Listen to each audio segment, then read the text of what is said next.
Hello again, you're welcome back to the markets, please. Now, September inflation has risen marginally to 17.2%. This was announced by government statistician Dr. Philomena Nyako at a press conference here in Accra. In an interview with Joy Business later, Dr. Nyako disclosed that mere speculation from consumers was a key driver for the increase. The imported items, the inflation rate of imported items moved from 17.3% in August 2016 to 18.7% in September 2016. So it means we have a change rate of 1.4 percentage points. Because, you know, the non-food accounts for 56% of the weight. And the food accounts for 43.9%. Which means that if the non-food inflation goes up, it affects the inflation rate much more.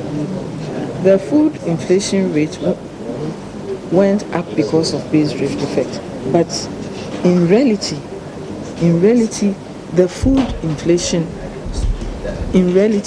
the month-on-month change in food inflation was negative 2.4%. That means that food inflation in actual fact went down between August 2016 and September 2016. But when we compare the September 2016 figure with the September 2015 figure, that's when we see a rise because of the base drift effect. Now, what is actually accounting for this upward movement in imported non-food items? We are saying the anticipated higher expectation of exchange rate changes. That is what is accounting, and we are also thinking because of the election fever, people are anticipating that prices will go up. So that is what is happening, and we think that it's speculation, mere speculation, that the exchange rate will be raised, and so the prices, so to be more expensive importing items. Government statistician Dr. Philomena Nyako explaining some of the key drivers that contributed to the current marginal increase in inflation to 17.2%. Now, moving on, cement company Dangote has rejected accusations its activities here in Ghana are threatening the growth of the local cement industry. The local cement manufacturers, including Ghana Cement, GASEM, and Diamond Cement, are accusing the Nigerian company of engaging in unfair competition in its importation of the products. This, they argue, has negative implications not only for businesses, but the economy at large, and therefore want government to urgently act to protect the local industry. But the media relations manager for Dangote, Etonam Komla-Bwami, tells Joy Business their operations have rather inured to the benefits of consumers. He spoke with Kuku Aban of Joy Business, who is currently in Nigeria, where selected media practitioners are on a tour of Dangote's production plant with a production capacity of 12 million tons daily. You do know that for the past 6 years, for example, that we came onto the Ghanaian market, we have brought lots of healthy competition. There were times in the history of Ghana that prices of cement would rise at any given time. When Dangote came onto the market, prices have stabilized for a long time now, and even now it is going down. Again, before now, nobody in Ghana knew that cement is measured in terms of the grade. Dangote came onto the market with the highest grade of cement, 42.5R grade. We are prepared for every form of healthy competition. There seem to be, some hue and cry about your operations. Does it bother you? You see, when we see these sort of concerns coming up, we ask ourselves, are we working within the laws of Ghana? If yes, we are, then there's no cause for any alarm. Now to other stories. Minister of Environment Mahama Ayariga says a sub-regional decision will be required to guarantee the importation of low sulfur fuels into Ghana. Recently, reports have revealed fuel imported into Ghana, mainly diesel, contained high sulfur levels than the acceptable standards in the European Union and the United States of America. Although the National Petroleum Authority (NPA) has reviewed the acceptable sulfur levels in fuels to 10 ppm, Mahama Ayariga explains it will be more cost-effective for West African countries to import fuel with the same sulfur levels. A report by Swiss NGO Public Eye, in collaboration with the Africa Center for Energy Policy, revealed commodity trading firms exploited the lax regulatory standards to sell dirty diesel to African countries, including Ghana. Following this, the NPA revised the acceptable national sulfur specification for diesel from the maximum 3,000 ppm to 10 ppm. Speaking at a roundtable discussion on environmental protection at the U.S. Embassy, Environment Minister Mahama Yariga explained it will be cost-effective if all West African countries adhere to a common standard. The initiative has to be a sub-regional one. Sub-regional because we mostly lift our oil from Europe. And the tankers that lift the oil are so huge that your small number of consumers in Ghana, relative to the size of the tank, it doesn't make economic sense for them to lift just for Ghana.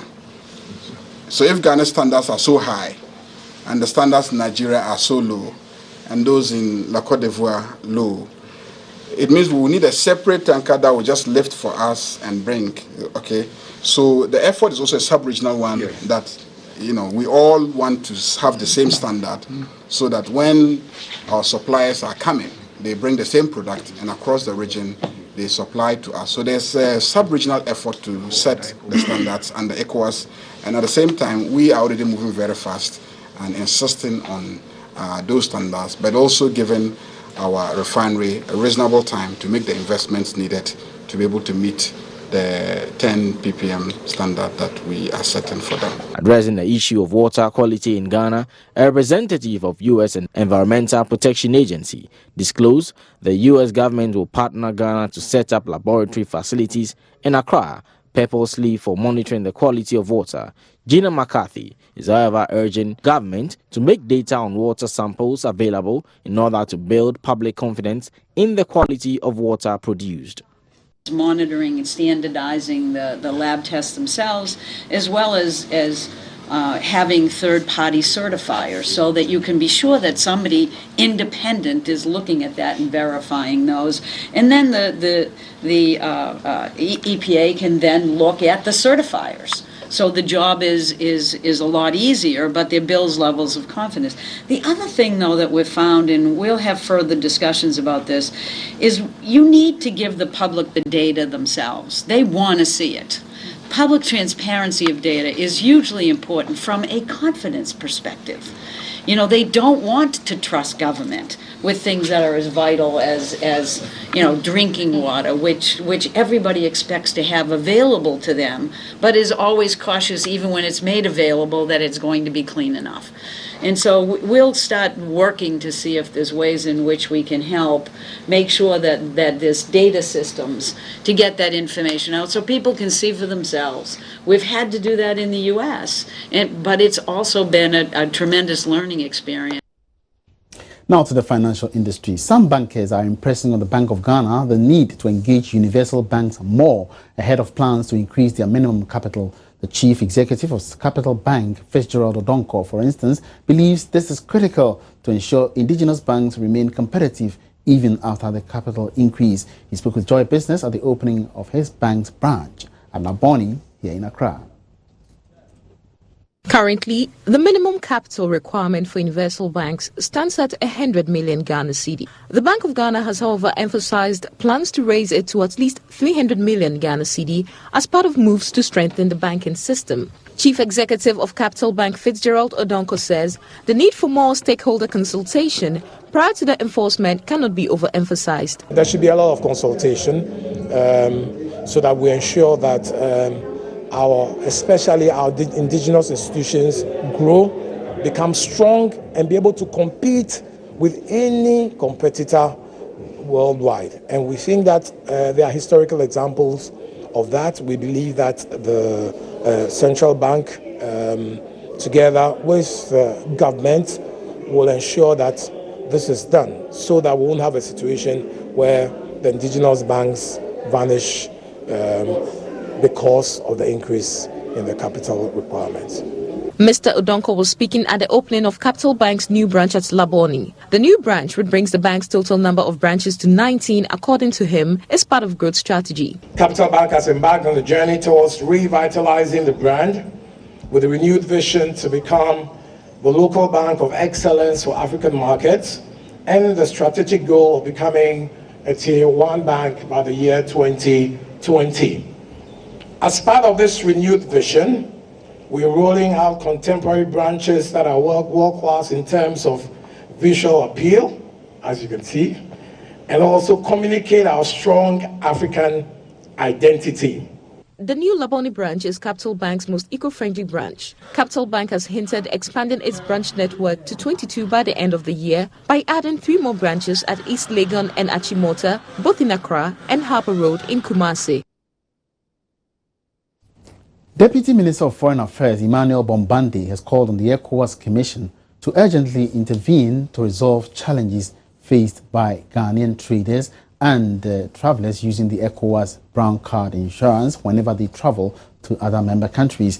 Emmanuel Bombande made the call at the 33rd Ordinary Session of the Council of Bureau in Accra. The meeting was under the theme Relationship between the Ecowas Commission and its established institutions and agencies.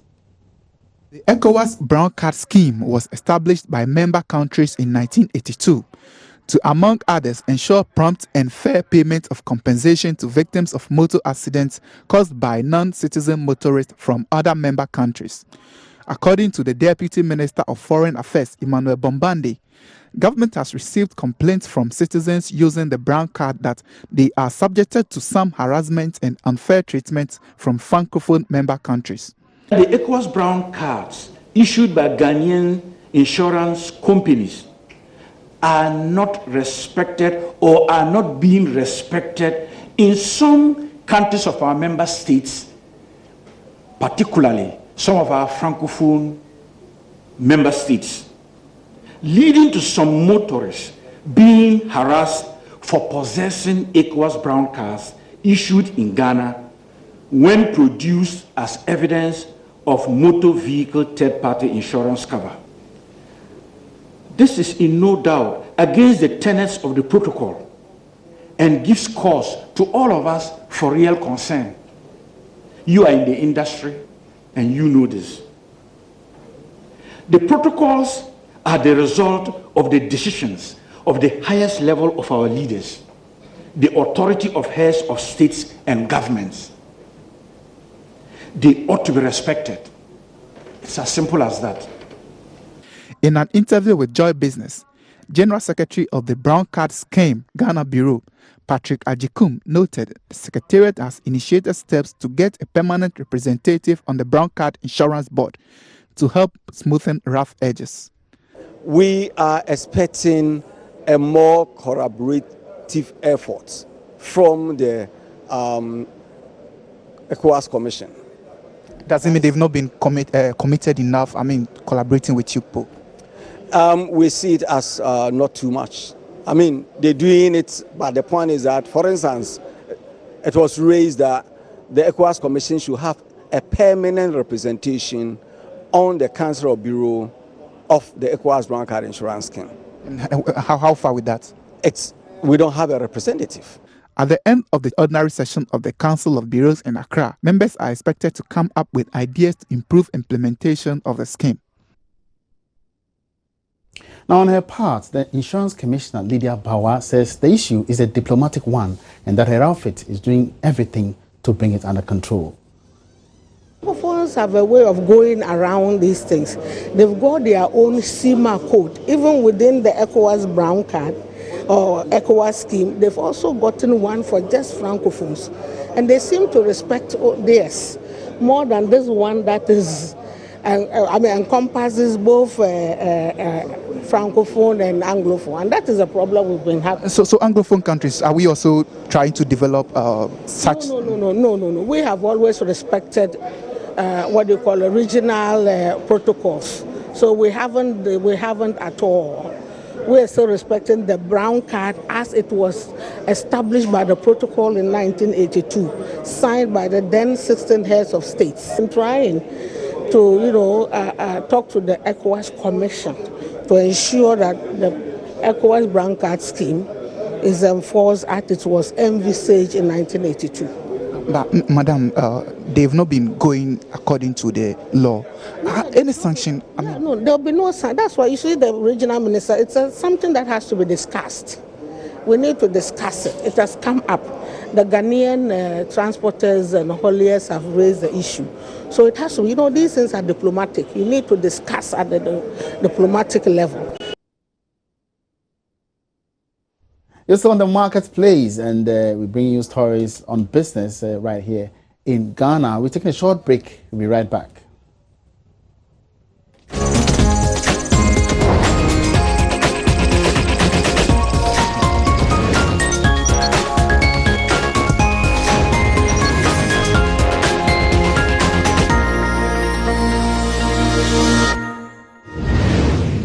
Thanks for staying. Welcome back. Now, wood carving may not be one of the popular trades here in Ghana, but there is one such entrepreneur whose work is gaining international recognition, and that's what the Joy Business Fund will be highlighting. We shall be visiting the Arts Gallery of entrepreneur Humphrey Lomo to get an insight into his business, motivation, and his passion. Here's an excerpt of what to expect. It's another day to hunt for burning wood. Humphrey loves wood and he can't help it at all. He's not only a wood hunter, he's a carver too. And today we're on our way to his art gallery, Kinlomo Art Gallery, located at Ebri Jankama. Humphrey discovered his passion for woodwork while growing up. My grandfather was a brassmith, so it starts that the time he's working, I try to carve some wood that we create cutlass. Even when he's doing a locally manufactured gun, as a blacksmith, you need to carve a wood to support part. So I start from there.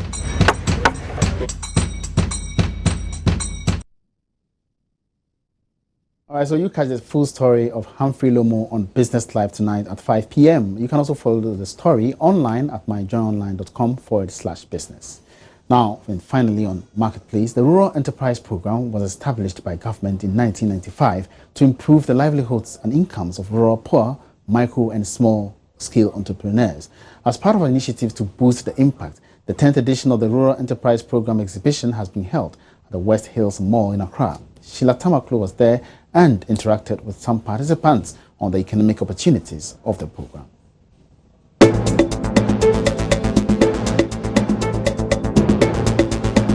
The high unemployment rate continues to rise, posing a major challenge to Ghana's economic development. The difficulty in finding jobs has compelled many to explore entrepreneurial options. Their micro-ventures tend to provide not only a source of income, but also satisfaction and fulfillment. Vivian Awatri, for instance, is now a successful self-employed shoemaker. You see, when I was growing up, my mom was selling ice water, and I don't want to sell ice water when I'm growing. So I decided to make something for myself. So I started learning the shoes through REP, and now we are going. When I started like a shoe shine. Every morning I float to beg some people to give me their shoes to polish it for them. But now you can see me too, I'm CEO. You see, I'm producing for some people too to sell. So now I can say it has changed me a lot. Yeah, I have some people at Bamako. I have somebody at UK selling the ladies' shoes there. We are selling it in plenty places, but across all Ghana.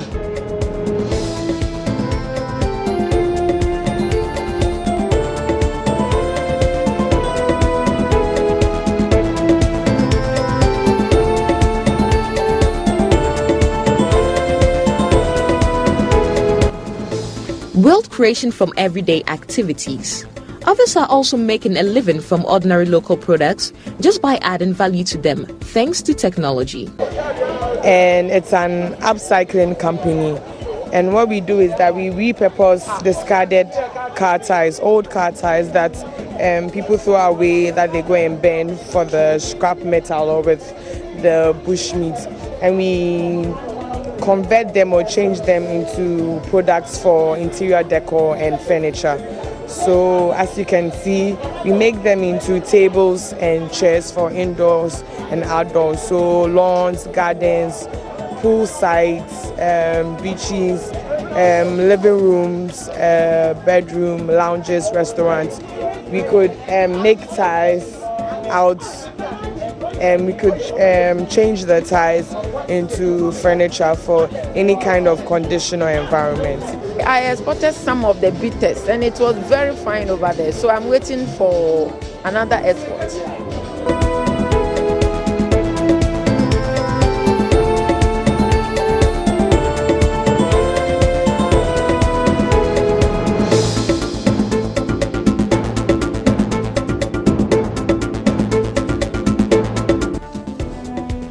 Out of 5 of such enterprises reportedly fold up in their first year of business. So what underlying factors? Like other entrepreneurs in Ghana, these micro business operators also cite lack of finance and raw materials as the major challenges. Okay, the challenges are the bottles. At first they said I should bottle it in a glass bottle. You know, Ghana here, there's no factory that produces that glass bottles. Because it's in this plastic and people think it's so inferior, but it can compare favorably with those in the shops. We are facing a whole lot of challenges. I don't want to write an essay here, but then I'll try and tell you a few. Inadequate finance as a startup, getting finances to boost our businesses. There's a lot of competition out there, and then the competition is fueled with finance. So a startup with a low capital, it's difficult to compete with the bigger producers out there. And then second, the patronage. We are still pushing Ghanaians to use made in Ghana stuff. Its quality has the same quality standard as the things we buy from overseas. They should help us by patronizing the things we produce. The Chief Financial Officer of the Rural Enterprise Program, Charles Mensah, says policies such as the Made in Ghana agenda has largely helped bridge this gap. He, however, admits government will need to do more to attract investors to grow such ventures to the benefit of the economy. The platform for the Ministry of Trade and Industry and for Ghana to make sure we consume what we produce. So the Make in Ghana concept is what we are trying to inculcate in the rural communities by training them in the skills that they can produce and sell within their community and even go beyond. Some of our products are being sold in the neighboring countries from these clients. I believe that we need a policy. In fact, we have a trade and industry policy, but we don't have a policy for micro and small enterprises. So that's what the Ministry of Trade is trying to come up so that there will be a policy within the trade policy which will cater for the micro and small entrepreneurs so that they can have a policy framework in terms of taxation, in terms of registration of businesses, in terms of even trying to export their produce. What are some of the issues that the government can do in terms of policy aspects? So that's lacking now. We don't have that policy for the small and micro enterprises.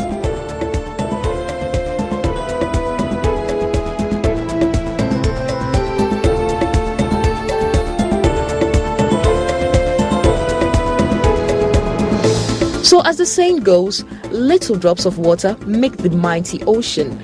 In the same vein, these micro businesses could be described as the building blocks of the Ghanaian economy, only if they will be nurtured into the big corporate and multinational companies one day.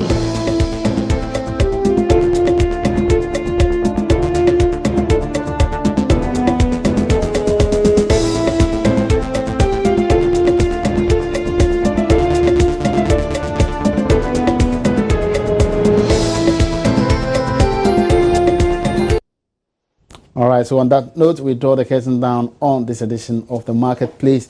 I hope you did enjoy every aspect of it, and do join me again same time tomorrow for more interesting developments in the world of business. Meantime, you can get interactive with us by tweeting at JoyBusinessGH is our handle.